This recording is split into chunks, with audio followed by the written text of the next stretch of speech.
दोस्तों, हमले के बाद कहां भाग गए 4 आतंकी? पकड़ में अब तक क्यों नहीं आए? आखिर कौन दे रहा है इन्हें शरण? सब कुछ का पता आज के इस वीडियो में करेंगे, तो आखिर तक वीडियो में बने रहे। नमस्कार, मैं हूं आपके साथ अदिति और आप 4 PM देख रहे हैं। 22 अप्रैल को 4 आतंकवादी पहलगाम के बैसरन घाटी में आए, सैलानियों के धर्म पूछे, ताबड़तोड़ गोलियां बरसाई और गायब हो गए। पिछले 13 दिनों से भारतीय सुरक्षा बलों ने उन्हें खोजने में एड़ी चोटी का जोर लगा दिया, लेकिन सुराग हाथ नहीं लगा। मतलब कुछ भी सुराग हाथ नहीं लगे। लेकिन आतंकवादी अभी तक पकड़ से दूर है और इस पर सरकार जो है वो जवाबदेही से, जवाब देने से, प्रेस कॉन्फ्रेंस करने से बच रही है। आखिर कहां भाग गए आतंकवादी और उन्हें पकड़ना इतनी बड़ी चुनौती क्यों बन चुकी है? कश्मीर के जर्नलिस्ट और ऑफिसर्स का इस पर क्या कहना है, सब कुछ जानेंगे इस वीडियो में। दोस्तों, आतंकवादियों ने पहलगाम की बैसरन घाटी में बेहद प्लानिंग से हमला किया था।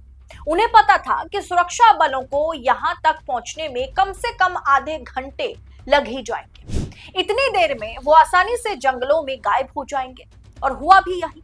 बैसरन घाटी टाउन से 6-7 किलोमीटर दूरी पर है, मतलब चढ़ाई पर है। रास्ता कच्चा है, यहाँ पैदल या फिर घोड़े से ही जाया जाता है। जब तक सुरक्षा बलों को सूचना मिली और वो हमले वाली जगह पर पहुंचे, आतंकवादियों को काफी बफर टाइम मिल गया। इस सैटेलाइट इमेज को अच्छे से देखिए, गौर से देखिए।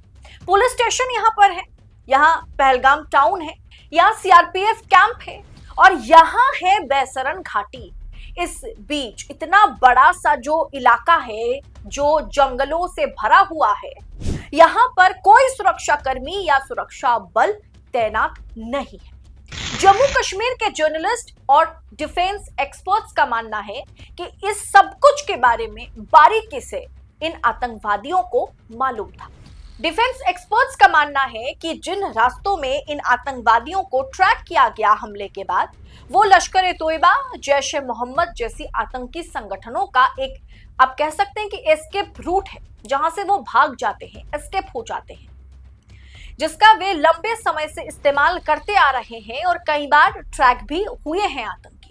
लेकिन ये 4 आतंकवादी क्यों पकड़ में नहीं आ रहे? आतंकवादियों की खोज में आर्मी, इंडियन आर्मी, राष्ट्रीय rifles, para commando unit, CRPF, Jammu Kashmir police, अन्य अर्धसैनिक बलों के हजारों जवान लगे हुए हैं। शुरुआत में पहलगाम में 10 किलोमीटर के एरिया में खोजबीन की जा रही थी, लेकिन अब समय बढ़ गया है। अब ये दायरा भी और बढ़ा दिया गया है। इंडियन एक्सप्रेस की रिपोर्ट के मुताबिक आतंकवादियों को पहले पहलगाम तहसील के हफतनगर गांव के जंगलों में देखा गया, लेकिन जब तक घेराबंदी की गई तब तक वो घने जंगलों में, घने इलाकों में उस जगह का फायदा उठा करके भाग निकले। इसके बाद उन्हें कुलगाम के जंगलों में देखा गया, जहां मुठभेड़ तो हुई, लेकिन फिर भी वहां से ये 4 आतंकवादी भाग खड़े हुए। फिर त्राल की पहाड़ियों और कोकरनाग के जंगलों में उन्हें लोकेट किया गया। इंडिया टुडे की रिपोर्ट के मुताबिक 28 अप्रैल तक सिक्योरिटी एजेंसियों ने आतंकवादियों को कम से कम 2 बार लोकेट किया। उन्हें साउथ कश्मीर के जंगलों में घेरने की बेहद कोशिश की गई और बेहद करीब तक ये लोग पहुंचे, लेकिन फिर भी पकड़ नहीं पाए। ये चारों भाग निकले। आखिर इन्हें शरण कौन दे रहा है? ये सब कुछ देखकर जहां हजारों सुरक्षा कर्मी, हजारों अर्धसैनिक बल, सैनिक लगे हुए हैं इन चारों को खोजने में, और उस इलाके में खोज नहीं पा रहे, लेकिन फिर भी ये लोग पकड़ में नहीं आ रहे हैं। वजह क्या है, ये समझने वाली बात है। जहां 1000 फोर्स की टीम, कम से कम आप कह सकते हैं कि 1000-1200 की सेना जो है इन 4 आतंकवादियों के पीछे पड़े हुए हैं, लेकिन फिर भी इन्हें पकड़ना इतना मुश्किल भरा क्यों हो गया है? रिटायर्ड लेफ्टिनेंट जनरल सतीश दुआ के मुताबिक सर्वे ऑपरेशन में सबसे बड़ी चुनौती जो है वो इंटेलिजेंस की होती है। किसी भी खबर को पुख्ता होना और उसका समय से मिलना बेहद जरूरी है, तभी आप किसी को पकड़ सकते हैं, किसी आतंकवादी को ट्रैक करके आप उसे, मतलब उस तक पहुंच सकते हैं।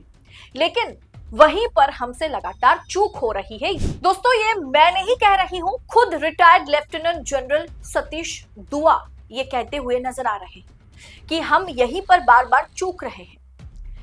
दोस्तों, इतना तो साफ है कि बहुत ही दिमाग लगा करके, बहुत पहले से ही वेल प्लान के मुताबिक इस हमले को अंजाम दिया गया है और सरकार के पास तमाम मीडिया रिपोर्ट के मुताबिक, टाइम्स ऑफ इंडिया हो, इकोनॉमिक टाइम्स हो, इनके इन तमाम रिपोर्ट्स के मुताबिक इतना साफ है कि सरकार के पास पहले से इस चीज के बारे में, इस हमले का इंफॉर्मेशन था।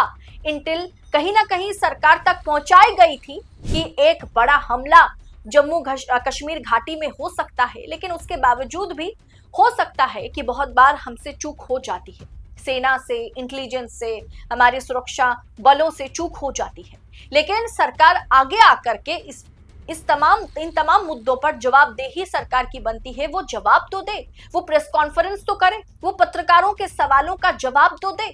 यही तो हम मांग कर रहे हैं ना। और मुंह तोड़ जवाब पाकिस्तान को दिया जाए, मुंह तोड़ जवाब आतंकवादियों को दिया जाए कि दोबारा वो भारत की तरफ आंख उठा करके देखने की क्षमता ना रखे। और इन 4 आतंकवादी जो कश्मीर से, अभी तक खबर यही है कि वो कश्मीर से पाकिस्तान पलायन नहीं कर पाए, वो कश्मीर के भीतर ही है, लेकिन फिर भी हम 13 दिन के बाद भी उन्हें पकड़ नहीं पा रहे। इसके पीछे इंटेलिजेंस फेलियर की बात खुद सतीश दुआ करते हुए नजर आए। फिलहाल दोस्तों, इस पूरे विषय पर आपकी राय क्या है? हम क्यों अभी तक 4 आतंकवादियों को पकड़ने में नाकामयाब रहे? इसकी जवाबदेही किसकी है? इस पर सवाल तो पूछा जाएगा। सवाल पूछना कभी देशद्रोह का काम नहीं होता। सवाल पूछना सरकार से देश विरोधी काम नहीं होता। और ये सवाल हम पूछते रहेंगे कि आखिर हजारों, 1200 के तादाद में सेना कर्मी इन 4 को ढूंढने में लगे हुए हैं, लेकिन अभी तक हम क्यों नहीं ढूंढ पाए? क्या इन्हें जो लोकल कश्मीरियंस हैं उनकी मदद मिल रही है? क्या उन तक मदद पहुंचाई जा रही है, इसीलिए वो भागने में सक्षम हो रहे हैं? हमारी इंटेलिजेंस फेलियर, क्या इसमें भी हमारी इंटेल फेल है? इन तमाम सवालों का जवाब सरकार को देने होंगे। आपको क्या लगता है? कमेंट बॉक्स में अपनी राय हमारे साथ जरूर शेयर करें। और ये खबर आपको अच्छी लगी है, रिपोर्ट पसंद आई है तो लाइक कीजिएगा, आगे फॉरवर्ड कीजिएगा, शेयर करके लोगों तक पहुंचाइएगा। बहुत बहुत शुक्रिया आप सभी का। फिलहाल इस रिपोर्ट में इतना ही। जल्द होगी मुलाकात ऐसे ही तमाम खबरों के साथ। तब तक के लिए 4 PM के साथ बने रहें। बहुत बहुत शुक्रिया आप सभी का। जय हिंद, जय भारत।